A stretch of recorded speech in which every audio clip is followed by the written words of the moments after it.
This is Newcap News with Lauren Poland. Good evening and thanks so much for joining us. The new federal gas tax program has helped out many cities and towns across the country, including the city of North Battleford. Today, the city thanked the government for the support. MP Jerry Ritz was present on behalf of the federal government. The previous deal, which ended in 2005, wasn't predictable, not providing a constant stream of funding. Thanks to the new deal, $3.3 million has already come from the federal government. We thank you for partnering with us in our continuing efforts to provide a quality of life in our community second to none in the nation. The city took on projects such as upgrading the water distribution system, sewer replacements, and the $56 million Qplex. The balanced approach that you have implemented in regards to both hard infrastructure, water, sewer, as well as the opening the other night of the cultural center was a huge success. Those are the types of things that draw people to a community. An additional $2 million will be received over the next few years. Well, in the next 2 weeks, we'll be taking a look at each of the city council candidates and learning about their platforms. Tonight, we hear from Vince Angelo. Angelo says some of his primary concerns are the future of the retail industry in Lloydminster. He believes attraction and retention are essential to moving along our growth. Now here's Elise Cox with Angelo discussing other goals he has if elected. There's a very long list of candidates this year. What distinguishes you from the others? My experience in the Lloydminster retail area gave me the very unique ability to go out and meet tons of people. I've met everybody from business owners, managers, employees.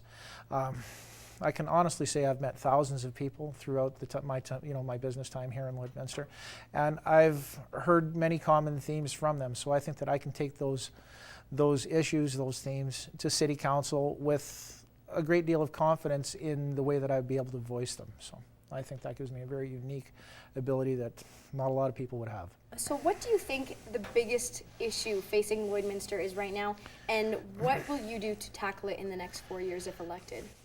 Well, attraction and retention of employable staff. Lloydminster is an oil town, and God bless the oil industry for making Lloydminster what it is. But you need a service industry to service the people that live within an area as well. And the biggest complaint, the biggest challenge that a lot of retailers have is finding adequate staff to carry on day-to-day operations of their businesses. There's no one-minute fix for this by any stretch of the imagination, but if we start addressing the issues of attracting people to the area, educating them on the benefits of working in the retail industry, there's great career opportunities that are involved there. I made a fantastic living in all my time in retail. Elise Cox, Newcap News. And now we hear from Jason Whiting. Whiting was born and raised in Lloydminster and prides himself on being involved in the community. He's an active Rotary member and the past president of Rotaract. Well, Jason, there is a long list of candidates. There's 16 people vying for 6 spots on City Council. What makes you different? My history and my actions in the community. I've been around Lloyd all my life. Born and raised here. Lived in Edmonton for 3 years, Australia for 3, and back for the last couple. And in these last couple, I've been very involved. And I want to show community through my actions, I guess, how committed I am. And what do you think is the biggest issue facing Lloydminster now? And if you were elected, how would you go about changing that in the next 4 years?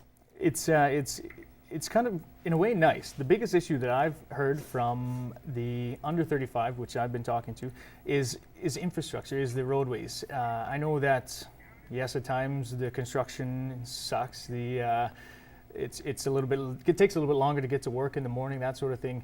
There are a few things we should probably look at going forward with new roadways or improvements to infrastructure. However, I'm in a way very happy that is one of the biggest topics and it's not something else. What do you think that you will bring to municipal politics if you're elected, Jason? Definitely that younger voice for that under 35 to not only bring the concerns of the under 35 to City Council, but also to take City Council's voice back to those under 35 when talking to them at different places, at pubs, bars, restaurants, all those things. Well, thank you very much, Jason. That appreciate is it. Thank you. Jason Whiting running for Lloydminster City Council. And we will continue to bring you City Council profiles of the other 14 candidates in the coming days. Well, 2 Elk Point men are facing multiple drug charges after an extensive RCMP investigation. 23-year-old Matthew Castle and 46-year-old Chad Wasson are facing possession, trafficking, and other charges. Police searched 2 area residences last week, seizing over $7,000 worth of cocaine, $4 grand worth of meth, several weapons, and cash. The bust was made by a special RCMP unit dedicated to tackling drug and organized crime in the Lakeland region. Meantime, Lloydminster RCMP are asking for the public's help in finding the suspects responsible for a vandalism spree in a West End neighborhood.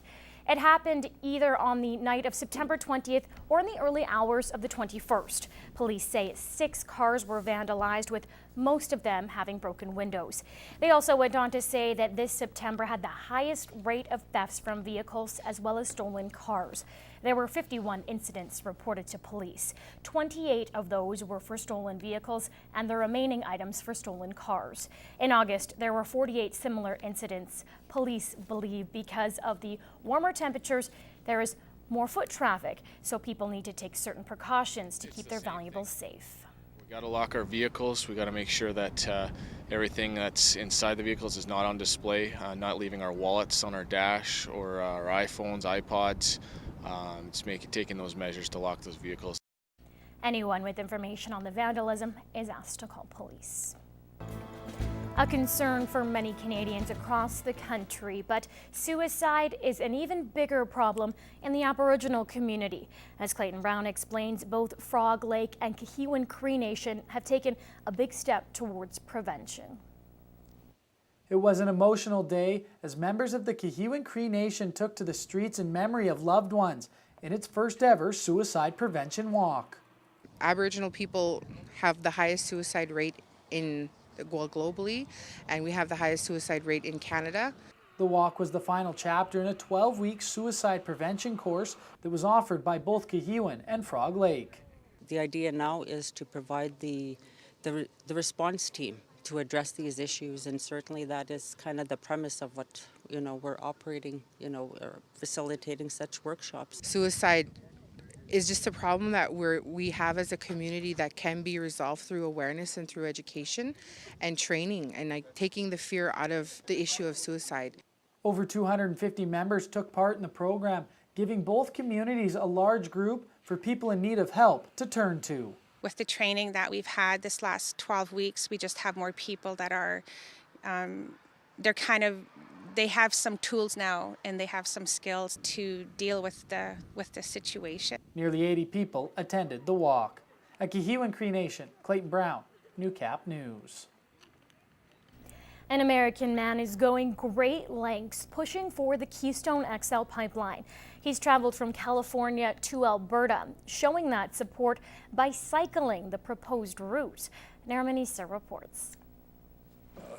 I have an issue with President Obama in terms of him not getting things done. Cal Roper is not a fan of U.S. President Barack Obama's administration. And a big part of it is fueled by the president's delay in approving the proposed Keystone XL pipeline. The pipeline is projected to run from Hardisty, Alberta, down through the states and end in Houston, Texas. And that's the same route Roper will take when he cycles it himself. It's about a 2,400-mile trip. It'll take me about 5 weeks, averaging about 80 miles a day. Nearly 700,000 barrels of crude oil could be carried from the oil sands to the Gulf Coast every day. The Obama administration has yet to approve the project. They delayed the review until next year. He could have signed off on it, and by doing that, he would have created a lot of jobs for those folks from the U.S., and he would have created more energy independence there in the U.S. by not having to depend so much on foreign oil. Roper's trip is expected to take 5 weeks. He'll be in Houston 3 days before the U.S. election takes place. It's going to be about 30 days of actual riding. Sundays I'll be off. I'll try to take that day off. But otherwise I'm riding 6 days a week. Anyone looking to find out more about Roper's trek can check out his website at keepyoureyonthebike.com. Naraman Issa, Newcap News.